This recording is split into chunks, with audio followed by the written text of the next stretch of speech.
If a few years ago you told me to walk up to the Starbucks barista and publicly ask her out in front of all of her coworkers, I would have told you to shut up. There's no way I'm doing that. But a few days ago, that's exactly what I did, and I decided to reflect on this interaction and write a report on the 8 things that happened. And make sure you watch this until the very end. I'm giving you some high-level insights here that are specifically relating to you growing your confidence and your skill set with women that you want to date. So let's get right into it. So the first thing that really happened in this interaction was I simply put myself in a position to succeed, okay? A lot of times guys will wonder why their dating life isn't good, okay? And then I'll audit their dating lives and they haven't even cast a line into the water. All right, so they're not putting themselves in the physical proximity of women. That's just how they live their life. So there's not even a chance of anything happening. So a lot of times guys will think that it's their genetics, or they think, the funniest thing that I've heard is that there's no attractive women in my city, right? And it's like a city of like 200,000 people. And there's all these excuses. You look into the guy's life and how does he spend his time? It's all isolated. So his line is not even in the water. He hasn't even gotten his hook wet yet. Or he's using a dating app, but he hasn't really put in any effort into the actual profile itself. So that would be kind of like using a rusty old hook. That's not even like a hook, it's like a stick or something like that. I don't really use dating apps myself though. So go to places where you know for a fact there's gonna be chicks. Okay, so like I do a lot of work on my computer, right? So I specifically go to different coffee shops and I know for 100% fact there's going to be attractive women there. I'm gonna be able to at least talk to one on the way out. All right, the places that I've met the last 4 women that I've dated was a university, a Walmart, a coffee shop, and the mall. Okay, so I'm always meeting women outside in these places. Put yourself in the position to succeed. Now, the second thing that happened was I had really good eye contact with this girl. And this is something that I personally had to work on a lot because I had terrible eye contact.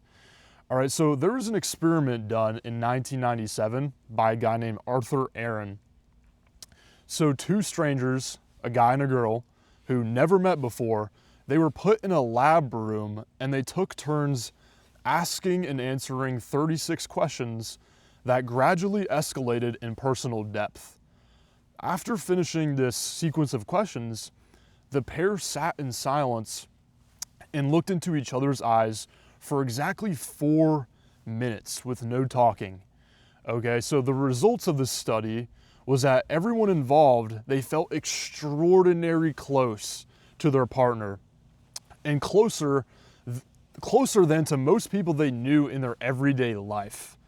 All right, one pair famously got married 6 months later, and this 4-minute mutual gaze was critical because when they removed the staring part and just did the questions, then the closeness dropped dramatically.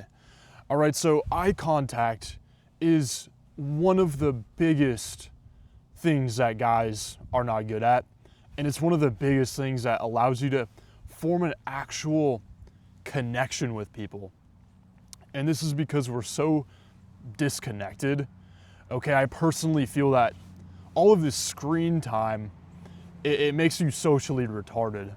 Okay, because you're looking at this screen like you are right now. You're looking at somebody talking and you're sort of dissociating, right? And you know that I cannot see you back. Then you watch this for hours and hours a day and you go talk to a real person and you're like, oh shit. You start dissociating and then you are afraid because this person can see you back. Okay, so eye contact, I think this is one of the main reasons why people aren't good at it, but either way, eye contact is so critical with creating attraction and tension with women. And the way to get good at this is to purposely make eye contact with people in your everyday life. So like when I'm in the gym and a girl walks in, I'm not going to avoid eye contact. I look at her in the eyes. When I walk into a room, that's what happened when I walked into that Starbucks. is I'm looking around and I actually saw a pretty attractive girl sitting in the corner, and I make eye contact with her, and that's the girl that initially I was going to approach before I ended up talking to this barista, and you're gonna see why in a second. But everywhere I go, when I'm walking past women, and when I'm walking past men too, just as a practice, and to be present, and to connect, I'm making eye contact. I'm not saying to do this as like a staring contest, but hold eye contact maybe a second longer than you normally would. All right, this is, and also something that's you're gonna see when you make eye contact with women in your daily life, that a lot of women are gonna make eye contact back with you, and they're gonna show some interest and some curiosity in you. So when you then go to approach her, it makes it a lot easier. Like there's it's kind of like a warmer approach rather than being a straight up cold approach, if that makes sense. It's still a cold approach, right? So that's the second thing that happened. I'm making eye contact with her as I'm going to like order the drink. I'm not like avoiding her. I'm very present in the moment. The third thing that happens was self-validating. All right, so let me explain this as an example. All right, so I go to Barnes and Nobles a lot, right, to do some work, which is a place where a lot of male feminists, like white knight types, go, if you know what I mean. So you hear these guys order their drink, and you notice they give off like this classic energy of seeking approval, all right, from the girl, from the barista. And the way that I describe this, it's kind of hard to describe because it's like an energy. It's like being nice and like being like really smiley, but it's from a place of, I need you to be nice to me back. Like, please accept me. Like, this means a lot for me right now. And so this repels even a blue-haired feminist with a trans pin on her apron. This just repels all women. All right? Approval seeking is not masculine, okay? And it pressures the girl. You're applying all this pressure. Please like me, and they feel that.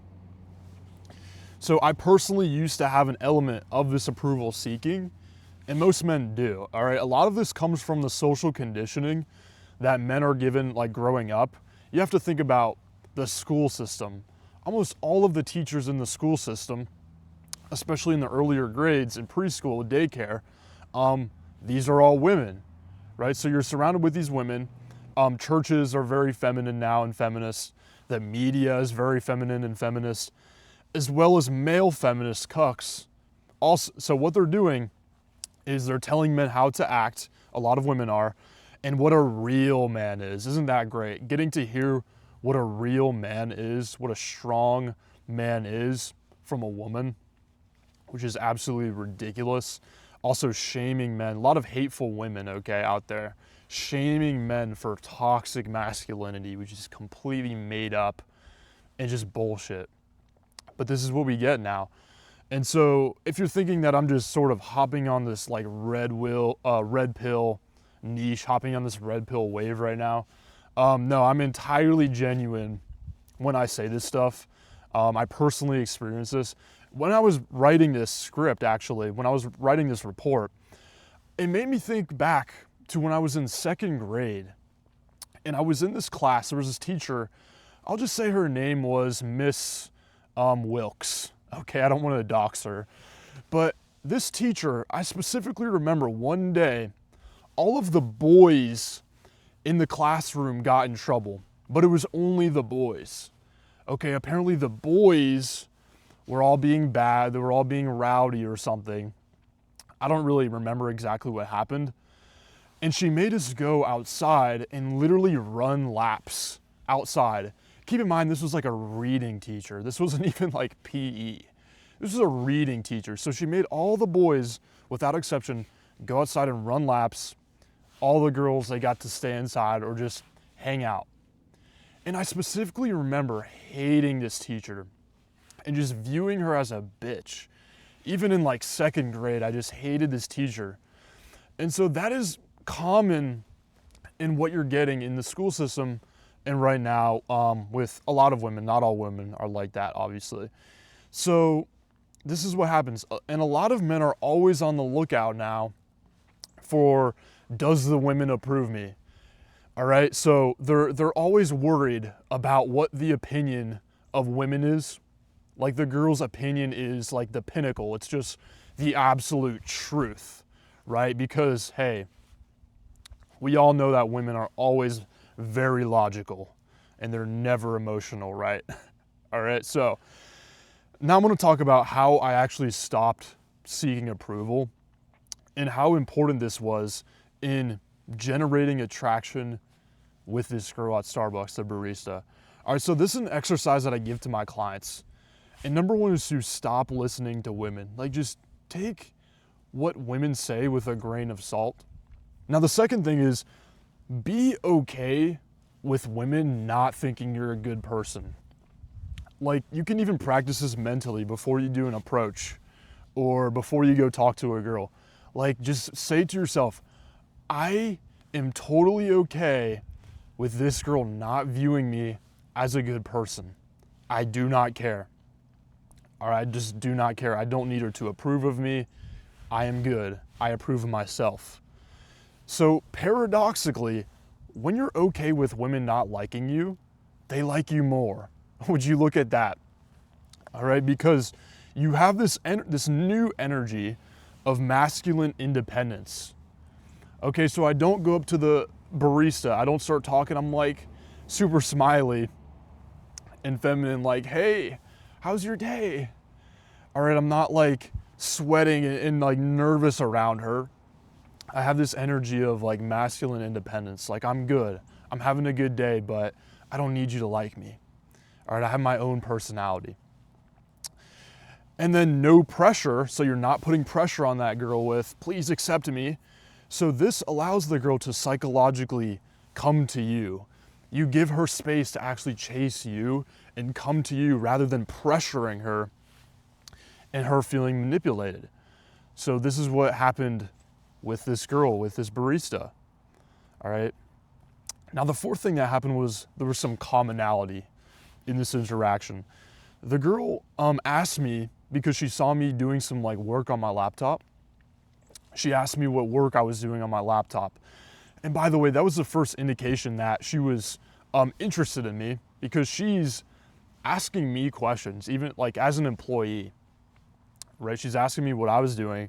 So I told her what I was doing. I was editing a YouTube video, and she was like, oh my gosh, no way. I've been thinking about posting YouTube videos as well. Okay, so that was sort of the commonality. They make you seem like you're a part of the same tribe. Remember that humans are very tribal beings. Like if a girl is from Kentucky and you happen to be from Kentucky too, and you meet her out on a vacation, okay, that is gonna put you one leg up, okay, than if you weren't, just from that alone. So humans are very tribal. And this is one of the reasons why chemistry is a thing. Like when I say chemistry, I mean that you could be an absolute Chad, okay, but you could be like, have one specific type of personality. Like you could be an athlete and very outgoing and be a Chad, and have trouble having chemistry with a lot of like nerdy, non-athletic, poetic kind of girls. And it doesn't matter how much of a Chad you like objectively are. So this is why chemistry is a thing. And now commonalities are good when they naturally arise. Like they do create this trust and connection with the girl, but do not make a big deal out of them. Don't be like, no way, oh my gosh, I cannot believe that you are from Kentucky. This is so crazy. And don't be actively seeking out commonalities from a place of trying to force a connection. That's where a lot of guys get this wrong, is they seek commonality, and similar to how a guy will seek approval, it puts pressure on the girl and it seems like inauthentic and needy. So if they arise, that's naturally good. I wouldn't say that you should seek them out specifically. That's just one thing that did happen in this interaction. And I think it was worth mentioning to at least give you an understanding that chemistry is real. Okay, like it does help to have things in common. So I guess that would, I guess some advice for that would be like, okay, join a club. Okay, if you join a club, like, I don't know, maybe you're into meditation. I don't know what you're into. Maybe anime or something. Join the anime club, right? Naturally, you're gonna have some commonalities with the girl. All right. Now, the fifth thing that happened in this interaction was an observation. So this girl, she has like a custom apron. Like she had something sewn into her apron, like her name. And I was like, oh, wow, I like that apron. I like how it has like your name like custom sewed in. I didn't know that Starbucks did that, right? So this shows that I'm paying attention. It shows presence. When you are this present and you really give a girl your full attention, they really like that, okay? Just like universally, people like when you pay your full attention to them, when you can be present and make a specific observation like that. It's a great tool to have, especially in the beginning of the conversation when there's not really any threads. So one thing you can always do is make an observation about maybe her clothes, her personality, her voice, her height, her body language, etc. Make that observation, and that's going to give you something. It's going to give you something, right, to a foothold in that conversation to lead to another thread. All right. Now, the sixth thing that happened was awareness. Okay, so I had awareness in this interaction. I didn't verbally flirt with her like I normally would if the girl was like alone on a street or in a club, right, or in a bar, because there was like multiple coworkers surrounding her, right, and it's a pretty quiet coffee shop as well. A lot of people around. If I were to say like an actual flirting line, there would have been resistance there. All right, understand that women, they don't want to be perceived as easy. Okay, so if you're flirting with a girl in front of her coworkers, she's not going to like that. She's not going to want to reciprocate that energy. And that's going to be an awkward moment when she's not reciprocating energy, when you're making her feel like, oh, my coworkers are going to be judging me. All right, so instead what I did was nonverbal flirting. So this is my eye contact, this is my voice, okay, things like that. And generally not suppressing my masculine energy, which really, I'm not suppressing my sexual energy, but I know that's a lot for a lot of you guys. When I actually teach about like sexual energy, and a lot of guys get the wrong idea. They think it's like talking about like your nuts in front of the girl or something. I don't know, when it's not like that at all. We'll get more in depth in another video, but I'm not suppressing that I'm interested in her through my actual vibe, basically. All right, so that's what happened there. Now the seventh thing that happened was close. I gave a reason for the close. All right, so I needed to figure out, okay, how can I ask this girl out? How can I get this girl's number? All right, but not, once again, put a ton of pressure on the girl in front of everybody. So because her coworkers are around, I said, you know, why don't I take your number and we can talk more about YouTube? And I sort of gave her that look that clearly indicated this was a flirtatious thing that I was doing. If I were to close her and just be like, hey, why don't I take your number and we can talk more about YouTube? And I had a friendly energy, okay, that would have set up a different vibe, a different frame in her mind. So just the way that you say things and actually allowing, once again, this sexual energy to emerge will change things drastically. Okay, it just does. All right, number 8, when she's attracted, she makes the texting process easy for you. All right, so after I got her number, she was sending me some like very long messages. Like some of these were like 6 long, and this is just because this girl was very like poetic, all right, and investing a lot in this text conversation. And then she actually seeded the date idea first, and so it made it very easy for me. I was like, yeah, I usually just go to the coffee shops because then I can be very locked into my work. And she says, yeah, I love doing the same thing. I go to this one coffee shop up the road. It's called XYZ. Have you ever been there? All right, so that's a very clear like seed, very clear like layup, just like an absolute bunt, right, for me to be like, all right, yeah, let's go there together. And so that's exactly where we went. All right, so this is what happens when a girl likes you. All right, and a lot of guys who get phone numbers, but they aren't getting a lot of dates, they think they need to fix their text game, which in like 90% of the cases, it's just not true. They're getting numbers from women who aren't attracted, and they just don't want to reject them to their face. Okay, this is what a lot of women do. They don't want to reject you to their face. They don't want the conflict, so they give you the number, and they don't text you back. All right, so that is exactly what's happening in this case. And it doesn't matter what words you text the girl if she's not attracted to you. All right, really, attraction's not created over text message. Attraction is created when you're talking to the girl. And then the text is just to logistically set up the date and maybe do a bit more connection.